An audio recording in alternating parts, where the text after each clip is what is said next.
In the last part, the royal knight trades Lloyd to get into peace between the two states. But it seems like Lloyd knew this was going to happen and was really happy about it. And soon Samarkand comes to know the power both of them possess, which could easily transform Asfahan into a battlefield. Also, his daughter was upset by his behavior and ran away from the country, which made things even worse for him. At Frontera County, it was another peaceful morning. The maid rushed to the Count to deliver a letter from his beloved son Julian. From the letter, the Count comes to know that his son has now graduated, and as he was one of the top graduates, he will be given the honor to work at the royal court. But for now, he plans to return home and stay until formal notice of discharge comes. Both the Count and Countess were really happy for him. Sir Byron comes by and tells him that the items Lloyd sent from Asfahan have arrived. As they went to inspect the items, there was a heap of treasure boxes. As Marbella the Countess checked the treasure, she was shocked as there were many expensive and luxurious items in it.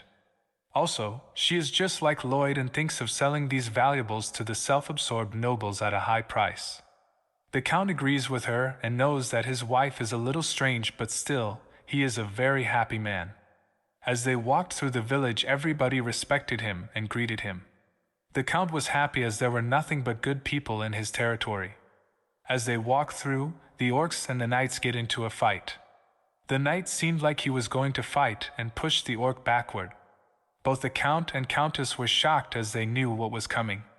The knight and the orc gave each other a death stare, and suddenly the orc moved in an unusual way and taunted the knight. The knight too knew what was he supposed to do and started to do a break dance out of nowhere, and soon it was an all-out breakdance war. The Count and Countess were disappointed as they witnessed the weird rivalry between the groups and continued their walk through the county. As they walked through, they were greeted by the undead worker squad. The Count was really proud as his territory had a diverse species, but still, they were all helping each other and developing the estate. As they continued their walk, they saw the great Poop annihilate a dragon doing his morning job. Also, they witnessed the morning prayers of the cavalry squad and thought it to be weirder. And soon, one of the soldiers informed the Count and Countess that Master Lloyd had returned from Asfahan. Both of them were shocked as Lloyd did not have any clothes on, but still, they ran towards him and hugged him. The Count with a teary eye asked Lloyd why was he not wearing his clothes. Lloyd told him he didn't want to spend money to buy new clothes as he had many at home. At the royal capital, we see Count Ventura explaining everything that happened in Asfahan. The Queen asks him if Lloyd asked him to trade himself to Samarkand. The Count shudders, and so the Queen tells him that this kingdom needs people like Lloyd to prosper. She knew that the kingdoms of Magentano and Asfahan are still hostile countries, and to get on equal terms they have to establish a mutually beneficial relationship by any means possible. Here in Frontera County, we see Shirzad was searching for Lloyd, and soon encounters the Count. The Count asks her who is she, and Shirzad tells her that she is from the western nation of Asfahan, and introduces herself. The Count is stunned and asks her why was the daughter of the great Smarkin doing here. She tells him that she was there to meet Lloyd Frontera. The Count knew that Lloyd might get in some trouble and asked her what was her purpose in meeting him. Shirzad told him that she could only fall asleep if Lloyd was by her side. The Count heard this and was instantly shocked and thought that this was the most amazing thing he had ever done. Here, we see Lloyd was sleeping at an unknown place. As he wakes up, he is confused as he doesn't remember this place. Soon, flames appeared in front of him. Lloyd was shocked to see the flames were now taking the shape of a human-like figure. The flame guy greets Lloyd with his name from his past life. Nice to meet you, Kim Suho. Lloyd was tensed and thought it to be a dream, but he knew that this was too real to be a dream. Lloyd asked the figure who was he talking to. Soon the flames started to disperse, and within them emerged the king of hell, Helkeros. Lloyd quickly bowed in front of him and paid his respect. The king of hell started to laugh and was impressed that Lloyd was so confident even though he was in front of the king of hell himself. The king of hell asked Lloyd if he thought this was a dream. Lloyd was skeptical but still told him that if this was not a dream, then how would the great king of hell himself meet him? And also told him that he was not afraid of him one bit. Helkeros comes near him and tells him that he likes him and tells him that he is really someone who suits hell. Lloyd is confused and tells him that his dream is to just become an ordinary wealthy citizen. The king of hell was impressed by all the efforts he took to complete his insignificant dream. He continued and told him how his face could make even the devil flinch and a sun more eerie than the screams of purgatory. The king of hell tells Lloyd that if he is in hell he can make the souls that fallen into hell beg for death once again. Lloyd was disappointed as he thought that even the king of hell was dissing him for his face. Out of nowhere, Helcaros smirked and some weird roots started to come out of the platform. Helcaros tells him to follow him into the depths of hell as he will be able to unleash his talent to the fullest. And Lloyd started to struggle as the roots started to choke him. Out of nowhere, the system screen appears and tells the king of hell to restrain himself and asks him to give him one more chance. Helcaros smirked once more and agreed to play with the system rules for now, but soon disappeared into thin air. Here, Lloyd wakes up from his sleep all huffing and drenched with sweat and starts to think of it. Out of nowhere, there is a knock on the door and Javier enters the room. Javier asked him why was he all drenched in sweat. Lloyd told him that he was getting used to his clothes and asked him why was he there. Javier tells him that someone from a faraway place was expecting to see him. Lloyd took a pause and got his devil face as he knew that something interesting was coming. As they were walking through the corridor, Javier asked Lloyd if he was not going to ask him who was it. Lloyd declined and told him that he already knew that it was Shiraz. Javier was confused as how he knew who was waiting for him. Lloyd explained to him that she was also suffering from the same problem as him.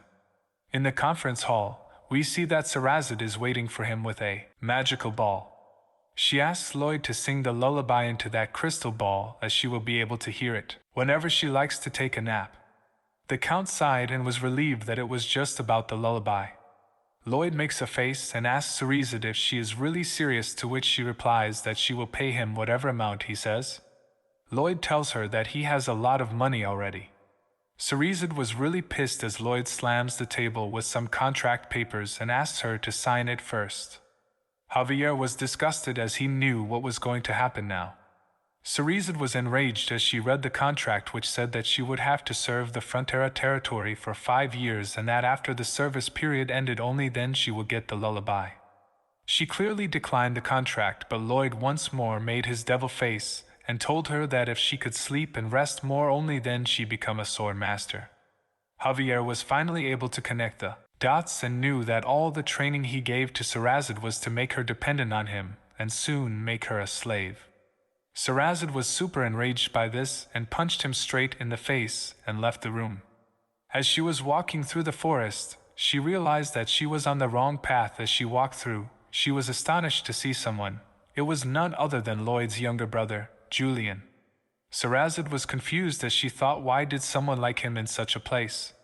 She thought of him as a frail and weak herbivore that could get devoured at any time.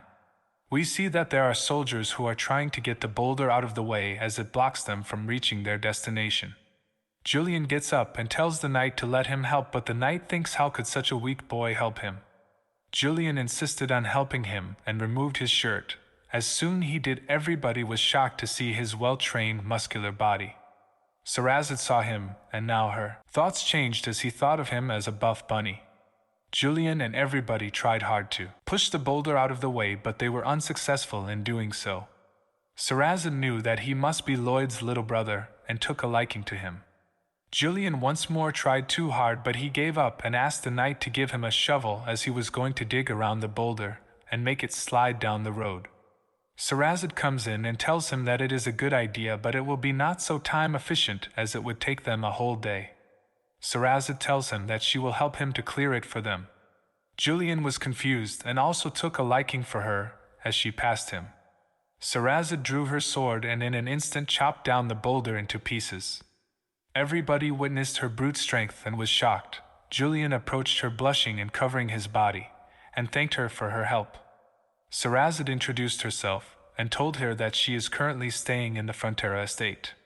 In the Frontera estate we see Emily encounter the red-haired orc, Kuga, but he just ignores her and goes on with his work. We see a flashback. When Emily was working, she was approached by Kuga.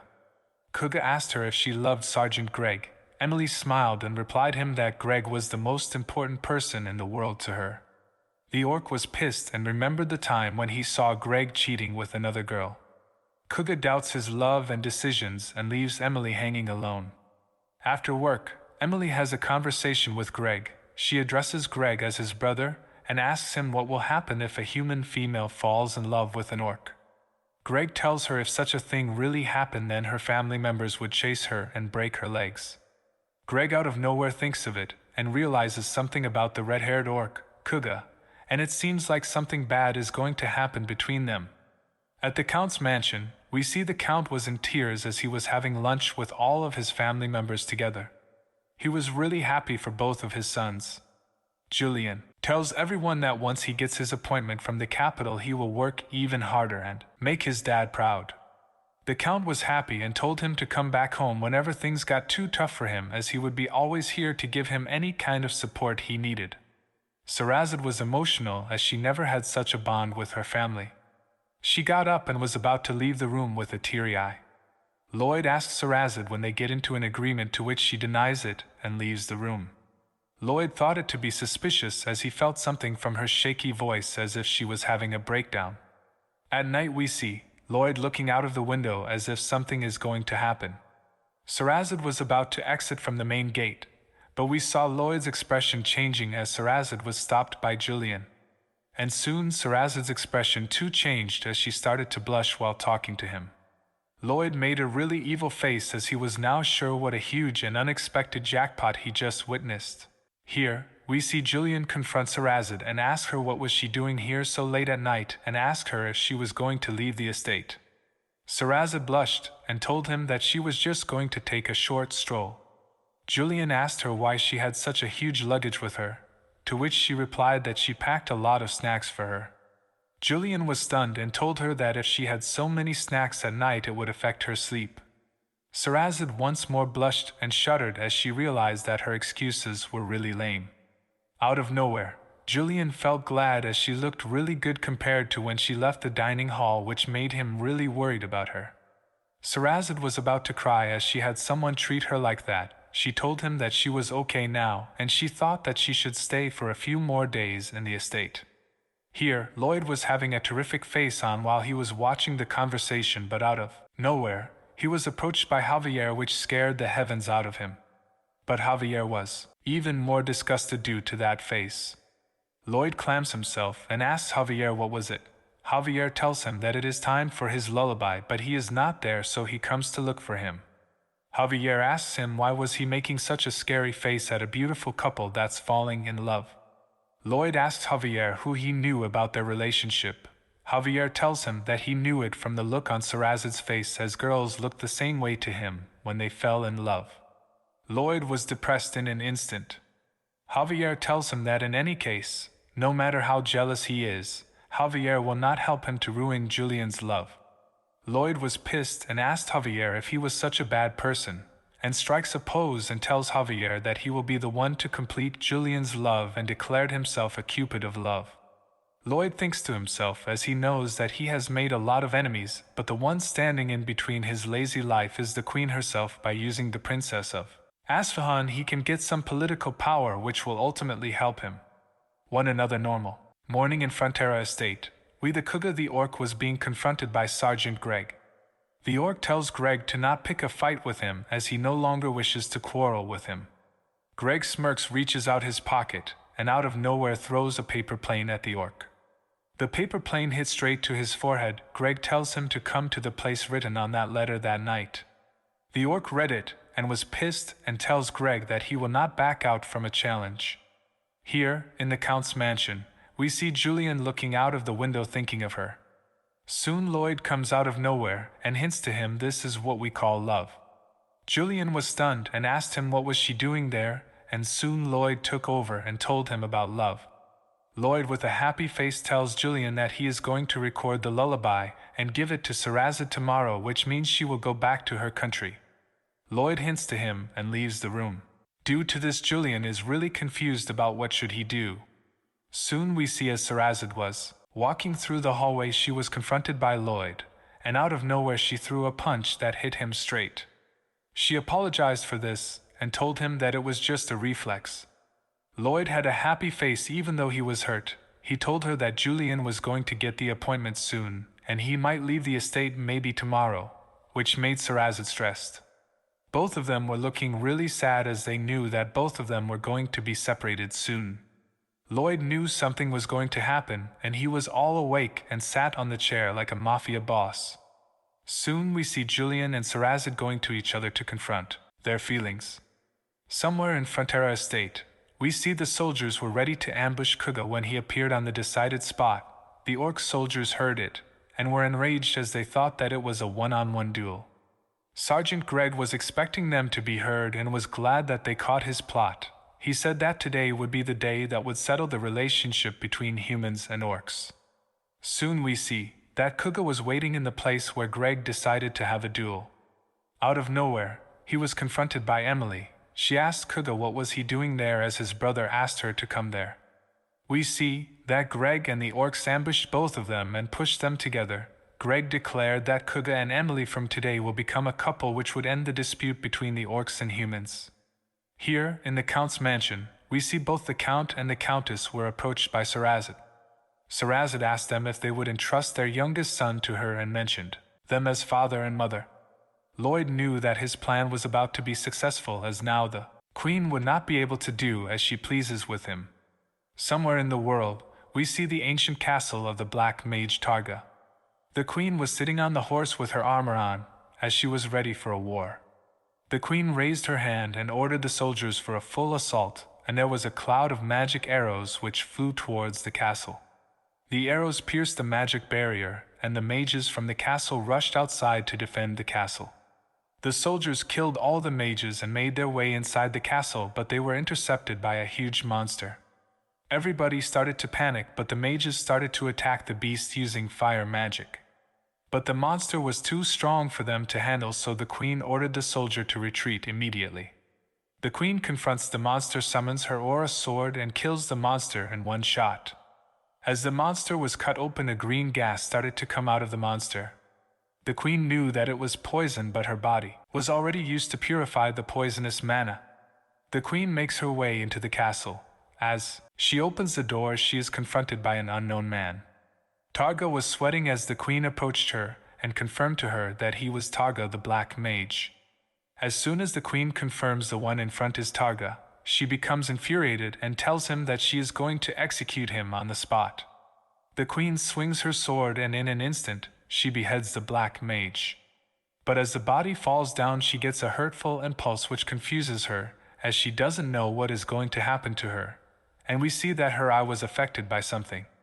Here, in the Frontera Estate, Shirad and Julian were getting happily married and everybody was happy for them, but of them all Lloyd was really the happiest. Javier tells Lloyd that he should just go back home as he is going to spoil a joyous occasion. Lloyd tells him that he was just expressing his happiness. Javier was confused, and so he asked Lloyd how did he prevent the Queen from using him like a slave. Lloyd smiles and tells Javier that now he has become someone who is important in both countries, as now he was also someone from the family with the great Smarkin. And we see the full marriage was being live telecasted to Asfahan. Lloyd smiles demonically and tells Javier even if the Queen tries to use him as a slave, he will just have to switch sides and go with Samarkand. Javier finally understands his motives but still asks him to go back home as his face disgusts him. Lloyd knew that he could not fully defy the Queen, as he would gain the power to use the relationship with Samarkand as a great bargaining chip. And here we see Samarkand crying happily as he watches his daughter getting married. Now, Emily asks Shirad to throw the bouquet with all her strength, and so does our newly married bride throws the bouquet. But it was so fast that Emily was not able to react, and it just flew away, and was caught by an unknown hand, and we come to know that it was none other than the Poop Annihilator dragon. Lloyd remembers that in the novel Shirad died while protecting Samarkand from the rebels, and now he once more changed the timeline. The system screen appeared in front of him, and the system informed him that he had saved another person from an unfortunate death, and the system started to display the number of fates he had saved due to this incident. And then finally the number was not in 1,000, was not in 10,000, it was in millions. And as a result of saving more than 20,000 people, he will be given additional DP. The system tells him that if he consumes 50,000 DP, he will be able to gain a skill that exceeds, ending spoiler, which gave him the right to use the strongest worldview, which caught his attention. That's it for today, guys. Thanks for watching.